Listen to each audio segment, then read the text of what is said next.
Alors, 2018, c'est l'année durant laquelle ma vie a basculé. Ça a commencé un 5 mars, lundi 5 mars 2018. Ce jour-là, je m'étais levée très fatiguée, je ne me sentais pas très bien, il faisait un peu froid. Bon, normal, en mois de mars en France, il fait froid. J'avais la gorge un peu enrouée, voilà, j'étais un peu bof. Et j'avais décidé de me rendre chez mon médecin traitant parce que j'avais de violents maux de tête en plus avec une difficulté à tenir la lumière.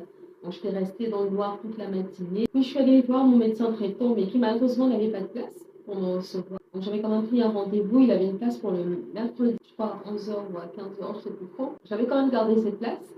Et puis, je me suis souvenu que mon ancien médecin traitant recevait sans prise de rendez-vous. Donc, je me suis rendue à son cabinet. Sur place, l'attente était longue. Mais vraiment, j'ai attendu près d'une heure et demie, 2 heures facile. Mais tout le long de l'attente, je me sentais de moins en moins bien. Je me sentais assez fébrile, j'avais de plus en plus froid. Je me suis rendue auprès de l'accueil, voir la jeune dame qui y était, pour signaler que je ne me sentais pas bien. Par rapport à mon arrivée, au bout d'une demi-heure, j'avais très froid, je commençais à grelotter. Et la jeune dame m'avait juste demandé d'attendre mon tour. Au bout de quelques temps, je suis retournée la voir, lui dire que j'avais de nouveaux symptômes. Et pareil, elle m'a demandé d'attendre. Et je lui ai quand même demandé s'il était possible pour moi d'augmenter le chauffage dans la salle d'attente. Donc elle m'a demandé de voir avec les autres personnes sur place. Les personnes étaient très gentilles, donc elles ont accepté. J'ai augmenté le chauffage. Et en vrai, j'en ai fait un sauna un peu. Il faisait très chaud dans la salle d'attente, mais j'avais très froid. Au bout d'un temps, je suis retournée la voir en lui disant que je me sentais de moins en moins bien et que je grelottais. La fille, elle n'était pas plus alarmée que ça. Donc, elle m'a demandé à nouveau d'attendre. Dieu merci, le médecin a fini par me recevoir. Donc, quand j'entre dans le bureau du médecin, j'explique les symptômes que j'avais à mon arrivée et puis comment je me sentais à l'instant. Lui aussi, pas très alarmé. Bon, il a pris ma température, il m'a dit que j'avais pas de fièvre, la tension, elle était bonne, 11,5. Et que pour lui, c'était juste la fatigue et qu'il fallait que je me repose. Donc j'ai quand même insisté en rappelant que je n'étais jamais sentie aussi mal. Pareil, il n'était pas très choqué, ni surpris, ni même très intéressé à vous dire par rapport à ce que je disais. Donc il m'a juste demandé de me reposer, de manger des fruits, de boire du lait. Vraiment, j'ai insisté. Mais excusez-moi, bon, il m'est arrivé d'avoir des crises d'anémie à cette période de l'année, des carences. Je vous prescris alors des médicaments du fer. Je dis, ouais, mais est-ce que ce serait pas bien que je fasse une prise de sang quand même? Parce qu'au cas où je ne ferais pas d'anémie, si je prends du fer, ça grimpe. Ah oui, c'est vrai, ben écoutez, je vous prescris aussi la prise de sang, mais vous pourrez déjà commencer à prendre le fer. Okay. Parce que je ne peux pas faire une cure de magnésium aussi. Donc, pour vous faire un résumé, c'était quasiment moi qui proposais les différents traitements qu'il pouvait me proposer. Donc, on avait un peu échangé de rôle. Et lui, il se contentait de dire, ah ouais, pourquoi pas, ah ouais, pourquoi pas. Et juste un sirop pour la gorge. Et ma gorge m'avait dit que ça va, ça va, elle est un peu rosée, mais vite fait.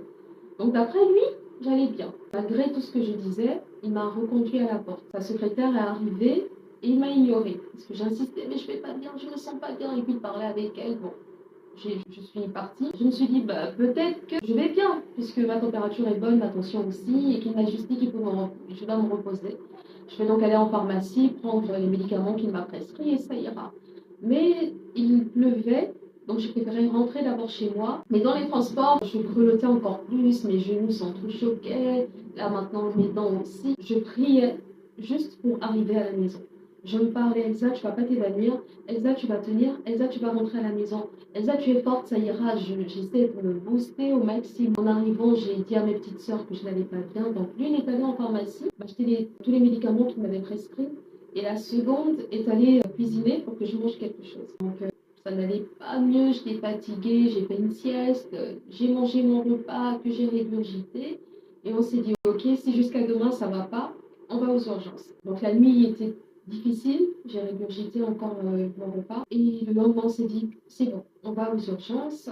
Nous sommes allés à une clinique pas loin de chez moi. Malheureusement, il n'y avait pas de service d'urgence, mais il y avait des consultations. Nous sommes allés difficilement parce que j'avais du mal à marcher, donc j'avais mon frère et ma soeur qui me tenaient. On m'a reçu et là, consultation, le médecin qui me dit écoutez, vous avez une tension à 7, j'avais une grosse fièvre, elle essaie de me faire des prises de sang, elle ne trouvait plus mes veines. Elle me dit, vous avez une angine qui est complètement infectée.